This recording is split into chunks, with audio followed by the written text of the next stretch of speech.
Progress ಇದ್ದಾವೆ. ಮತ್ತು ಯಾವ ಕೆಲಸಗಳು ಅಪ್ರೂವ್ ಆಗಿ ಪ್ರಾರಂಭ ಆಗಿಲ್ಲ, ಮತ್ತು ಪೈಪ್ಲೈನ್ ಇರೋ ಕೆಲಸಗಳು ಇವೆಲ್ಲ ಕೂಡ ಚರ್ಚೆ ಮಾಡಿದ್ದೀವಿ. ಕೆಲವೆಲ್ಲ ಅಪ್ಗ್ರೇಡ್ ಮಾಡಬೇಕು ಅಂತ ಹೇಳಿದ್ವಿ. ಈಗ ಮಾನಂದವಾಡಿ, ಕೇರಳ ರೋಡು, ಗುಂಡ್ಲುಪೇಟೆ, ಮೈಸೂರು ರೋಡು, ಆಮೇಲೆ ಬೇಲೂರು ಹಾಸನ್ ಚಿಕ್ಕಮಗಳೂರು ಮಾಡಬೇಕು. ಈ ಥರ ಸುಮಾರು ಮನವಿ ಕೊಟ್ಟಿದ್ದೀವಿ.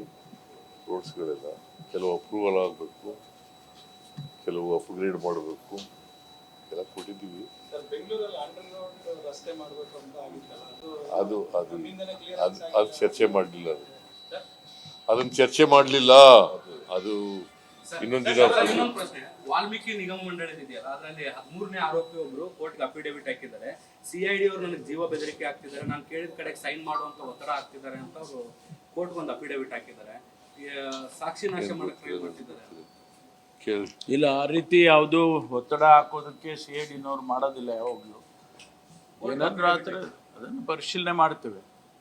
ಆ ರೀತಿ ಏನಾದರೂ ಇದ್ರೆ ಪರಿಶೀಲನೆ ಮಾಡ್ತೀವಿ, ನಾವು ಅವ್ರ ಮೇಲೆ ಕ್ರಮ ತಗೊಂತೀವಿ. ಆ ರೀತಿ ಯಾವುದು ಮಾಡಕ್ಕೆ ಸಾಧ್ಯ ಇಲ್ಲ. ಆ ಥರ ಒತ್ತಡ ಹಾಕೋ ಪ್ರಶ್ನೆನೇ ಇಲ್ಲ. ಕಾನೂನು ರೀತಿ ಇನ್ವೆಸ್ಟಿಗೇಷನ್ ಮಾಡ್ತಾರೆ. ಒಂದು ವೇಳೆ ಇಂಥ ಕಡೆ ಸೈನ್ ಹಾಕು, ಅಂಥ ಕಡೆ ಸೈನ್ ಹಾಕು ಅಂತ ಒತ್ತಡ ಯಾರು ಹಾಕಿದ್ರೆ ಅದು ಗೊತ್ತಾದ್ರೆ ಅವ್ರ ಮೇಲೆ ಮಾತಾಡ್ತೀವಿ.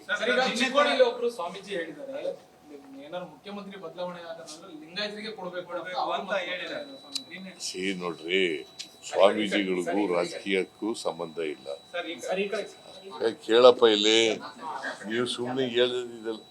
ಸ್ವಾಮೀಜಿಯವರು ಅವರು ಹೇಳಿದ್ದಾರೆ, ಅದಕ್ಕೆ ಒಂದು ಮಚ್ ಇಂಪಾರ್ಟೆನ್ಸ್ ಕೊಡಬೇಕಾದಂತ ಅಗತ್ಯ ಇಲ್ಲ.